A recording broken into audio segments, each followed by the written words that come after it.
Bismillahirrahmanirrahim. Assalamualaikum warahmatullahi wabarakatuh. Alhamdulillahirabbil alamin wa bihi nasta'inu ala umurid dunya waddin. Assalatu wassalamu ala sayyidina wa maulana Muhammadin wa ala alihi wa sahbihi ajmain, amma ba'du. Perkenalkan, nama saya Muhammad Fikri Taufikur Rahman, mahasiswa Magister Pendidikan Agama Islam Universitas Islam Sultan Agung Semarang. Di sini saya akan memenuhi tugas dari dosen pengampu Dr. Ahmad Mujib El Sirazi MA. Saya mengambil tokoh Islam yaitu Kiai Haji Muhammad Ahmad Sahal Mahfud. Dr. Kiai Haji Muhammad Ahmad Sahal Mahfud lahir pada tanggal 17 Desember 1937 di Desa Kajen, Kecamatan Margoyoso, Kabupaten Pati. Beliau merupakan putra ketiga dari 6 bersaudara Kiai Haji Mahfud bin Abdussalam Al-Hafiz dan Ibu Hajah Badiah. Pada tahun 1968, Kiai Sahal menikah dengan Dr. Andes Hajah Nafisah binti Kiai Haji Abdul Fattah Hasim. Kiai Haji Abdul Fattah Hasim merupakan pengasuh pesantren Fathimiyah Tambak Beras, Kabupaten Jombang. Buah dari pernikahannya, Kiai Sahal dikaruniai seorang putra bernama Abdul Ghaffar Rozin. Kiai Sahal mempunyai 6 saudara, yaitu yang pertama Muhammad Hasim, yang kedua Hajah Muzayyanah, yang ketiga Salamah, yang keempat Hajah Fadilah, yang kelima Hajah Khadijah. Selanjutnya mengenai pendidikan dan perjalanan hidup atau historis dari Kiai Sahal. Sejak kecil, Dr. Kiai Haji Sahal Mahfud mulai pendidikannya dengan diasuh oleh ayahnya sendiri. Ayahnya adalah sosok kiai yang memiliki jalur nasab dengan Syekh Ahmad Mutamakin Kajen. Selain kepada ayahnya, beliau juga belajar kepada pamannya sendiri, yaitu Kiai Haji Abdullah Salam. Kiai Sahal belajar di Madrasah Ibtidaiyah Matoliul Falah dan Madrasah Sanawiyah Matoliul Falah, Kajen Margoyoso Pati. Setelah beberapa tahun belajar di lingkungannya sendiri, beliau akhirnya nyantri ke pesantren Bendo, Pare, Kabupaten Kediri, Jawa Timur, di bawah asuhan Kiai Haji Muhajir. Selanjutnya, beliau belajar di pesantren Sarang, Rembang. Beliau di Rembang belajar tentang usul fikih, qawaid fikih, dan balaghah di bawah bimbingan Kiai Zubair Dahlan pada pertengahan tahun 1960-an.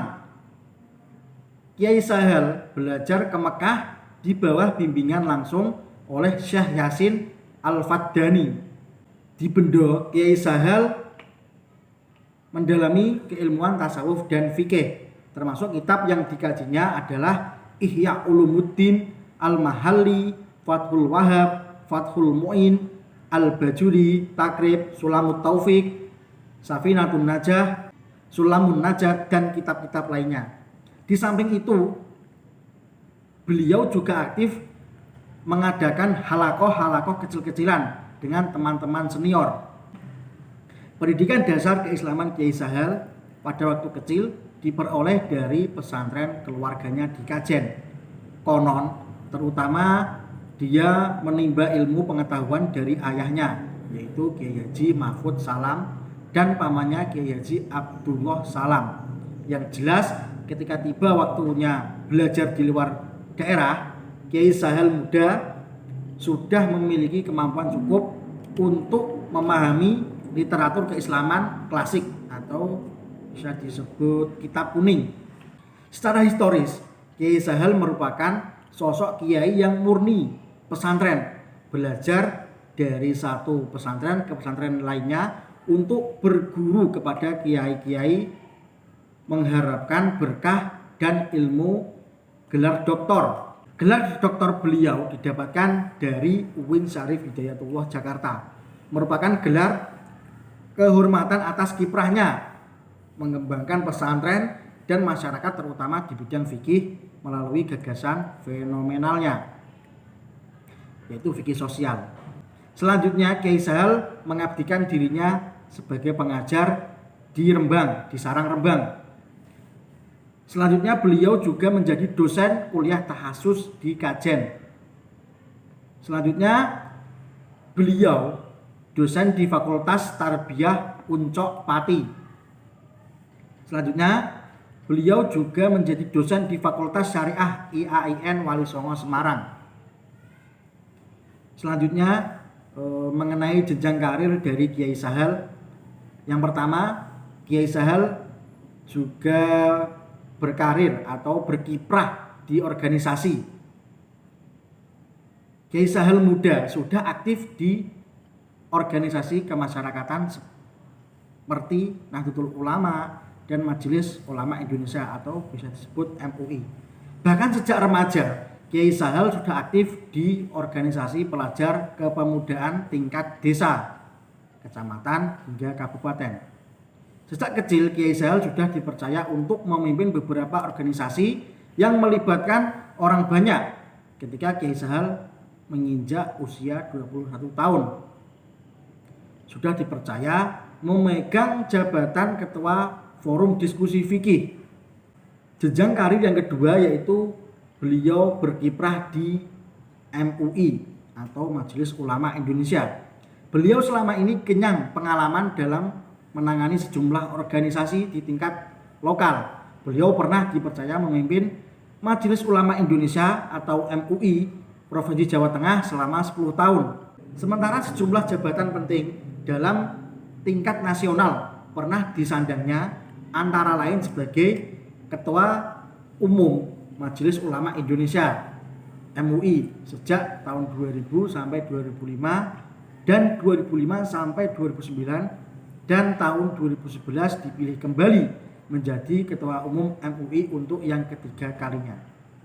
Yang ketiga, karir beliau di organisasi Nahdlatul Ulama. Untuk kegiatan di Nahdlatul Ulama, beliau termasuk aktivis tulen secara berturut-turut. Beliau dipercaya sebagai khotib Suriah Partai NU Cabang Pati, sebagai Ketua 2 Lembaga Pendidikan Ma'arif Cabang Pati. Selanjutnya sebagai Koordinator Keresiden LP Ma'arif Cabang Pati. Selanjutnya dipercaya sebagai Ketua Robitah Mahid Islamiyah Wilayah Jawa Tengah. Beliau sebagai khotib Suriah PWNU Jawa Tengah mulai 1980 sampai 1982 dan tahun kepengurusan periode berikutnya. Kiai Sahal juga dipercaya memegang posisi Rais Suriah pengurus besar NU berdasarkan keputusan Muktamar NU Situbondo yang penuh dengan gejolak. Selanjutnya, kesempatan dari kearifan Kiai Sahal mengantarkan pada posisi Rais Am Suriah pengurus besar Nahdlatul Ulama sejak 1999 hingga 2004 dan melalui Muktamar ke-32 di Donohudan, Boyolali. Beliau terpilih kembali untuk posisi Rais Am PBNU hingga 2009. Yang terakhir, beliau juga berkarir di akademis. Oke, selanjutnya mengenai karya dari Kiai Sahal. Disiplin ilmu yang dipelajari Kiai Sahal cukup beragam, mulai dari tafsir, fikih, hadis, usul fikih, tauhid, tasawuf, mantek, balaghah, dan lain-lain. Kitab kuningnya seperti Tafsir Jalalain, Fathul Mu'in, Tahrir, Jauharul Maknun, Alfiyah, Jam'ul Jawami, Al-Hikam, dan sebagainya. Kitab-kitab itu dipelajari di bawah asuhan para kiai ternama bersama pamannya, yaitu Kiai Haji Abdullah Salam. Kiai Sahal tergolong produktif dalam menulis karya-karyanya. Dapat dibaca melalui buku atau kitab yang ditulis dalam bahasa Arab dan bahasa Indonesia maupun artikel-artikel yang tersebar di berbagai media. Kiai Sahal juga tergolong sebagai salah satu dari sedikit ulama di Indonesia yang mempunyai karya cukup monumental di bidang ilmu-ilmu keislaman klasik. Setidaknya ada 3 karya intelektual berbahasa Arab yang lahir selama Kiai Sahal muda berguru kepada Kiai Zubair Sarang. Yang pertama, Thariqat Al-Husnul Al-Ghoyatul Wusul. Kitab ini ditulis pada 3 Maret 1961. Berisi penjelasan kitab Ghoyatul Wusul berbicara mengenai usul fikih. Kitab ini adalah salah satu karyanya yang cukup terkenal. Sebuah karya usul fikih yang merupakan syarah dari karya Syekh Al-Islam Abu Yahya Zakari Al-Ansori, ulama mazhab Syafi'i yang karyanya menjadi rujukan wajib dalam hukum Islam. Yang kedua, Al-Samarat Al-Hajainiyah. Karya ini selesai ditulis pada tahun 1961. Tulisan berbentuk nadom, semacam bait-bait puisi. Ini menjelaskan maksud yang sering digunakan dalam pembahasan ilmu fikih. Dengan demikian, kitab ini berisi semacam kamus istilah dalam disiplin ilmu fikih. Yang terakhir, yang ketiga, Safinatun Najah. Kitab yang merupakan penjelasan Safinah Najah ini berbicara mengenai hukum Islam atau fikih tingkat dasar. Kitab ini selesai pada tahun 1962. Sedangkan karya Kiai Sahal yang berbentuk tulisan atau buku, kumpulan makalah yang diterbitkan diantaranya yaitu yang pertama, Pesantren Mencari Makna. Yang kedua, Al-Bayan Al-Mu'amma. Yang ketiga, Telaah Fikih Sosial. Yang keempat, Nuansa Fikih Sosial. Yang kelima, Ensiklopedi Ijma. Yang keenam, Luma Al-Hikmah. Yang ketujuh, Al-Farid Al-Ajibah. Selain dalam konteks keilmuan, Kiai Sahal juga inisiatif memperdayakan masyarakat sekitar. Dalam mengembangkan masyarakat ini, Kiai Sahal lebih memilih dakwah bi'al-hal atau tindakan nyata daripada bi'al-maqol atau ucapan. Salah satu bukti hal ini adalah pertama, berdirinya Balai Pengobatan atau BP. Yang kedua, berdirinya BPPN, Biro Pengembangan Pesantren. Yang kedua, berdirinya BPPN, Biro Pengembangan Pesantren dan Masyarakat. Yang ketiga, berdirinya BPR, Bank Pengkreditan Rakyat. Yang keempat, perjuangan Kiai Sahal dalam mensosialisasikan program KB, Keluarga Berencana. Selanjutnya mengenai analisis buku Nuansa Fikih Sosial dari Kiai Sahal tentang zakat dan cara mengelolanya. Terasa cukup unik. Kiai Sahal tidak setuju zakat dengan sistem corak legal formal. Dalam memahami makna zakat selama ini, dalam pandangan Kiai Sahal, zakat merupakan institusi untuk mencapai keadilan dalam arti sebagai cara menekankan akumulasi modal pada sekelompok kecil masyarakat. Beliau mengatakan bahwa zakat adalah salah satu cara untuk mempersempit kesenjangan sosial yang berpotensi menimbulkan kekacauan serta mengganggu keharmonisan masyarakat. Pandangan ini tentu berbeda dengan pandangan umum umat Islam lainnya yang menganggap zakat tidak lebih sebagai bentuk karakteristik jiwa ketimbang perwujudan solidaritas sosial yang lebih mendasar.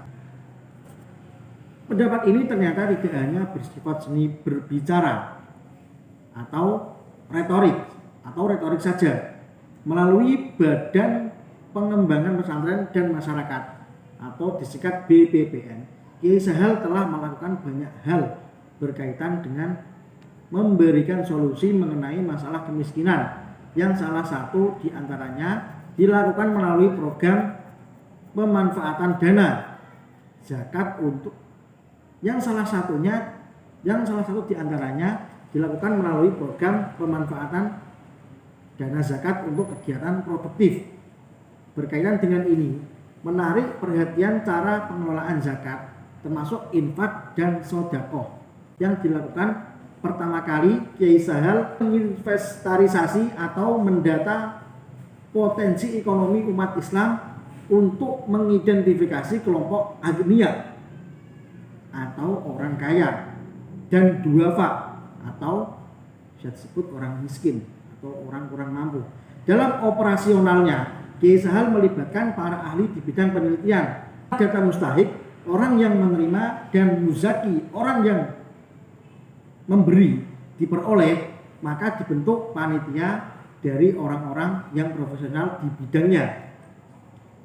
Setelah data mustahik, orang yang menerima, atau muzaki, orang yang memberi, maka dibentuk panitia dari orang-orang profesional di bidang pengembangan ekonomi. Panitia inilah yang bertugas mengelola zakat dari para muzaki. Dana itu kemudian diberikan kepada fakir miskin melalui basic need approach atau bisa disebut pendekatan kebutuhan dasar. Metode ini dimaksudkan untuk mengetahui kebutuhan dasar masyarakat miskin sekaligus untuk mencari tahu latar belakang kemiskinannya. Maka tugas panitia tidak sekedar memberikan modal kepada kaum miskin, tapi juga membekali dengan keterampilan dan motivasi. Di samping model basic net approach seperti di atas, Kiai Sahal juga melembagakan dana zakat melalui koperasi. Dana zakat yang terkumpul tidak langsung dibagikan dalam bentuk uang, tetapi diatur sedemikian rupanya melalui mekanisme yang menurutnya masih dalam koridor fikih. Dalam hal ini mustahik diberikan zakat berapa uang tapi kemudian ditarik kembali sebagai tabungan si mustahik untuk keperluan pengumpulan modal. Dengan cara ini mereka dapat menciptakan pekerjaan dengan modal yang dikumpulkan dari zakat.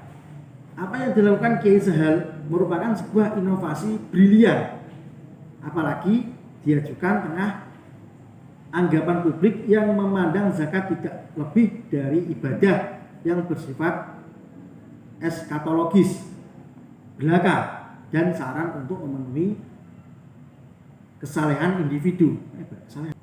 Zakat yang oleh umat Islam dipedomani secara apa adanya, sebagaimana yang tertuang dalam teks-teks fikih oleh Kiai Sahal, dirombak dengan menggunakan pendekatan baru yang lebih realistis dengan tetap berpegang pada koridor hukum Islam.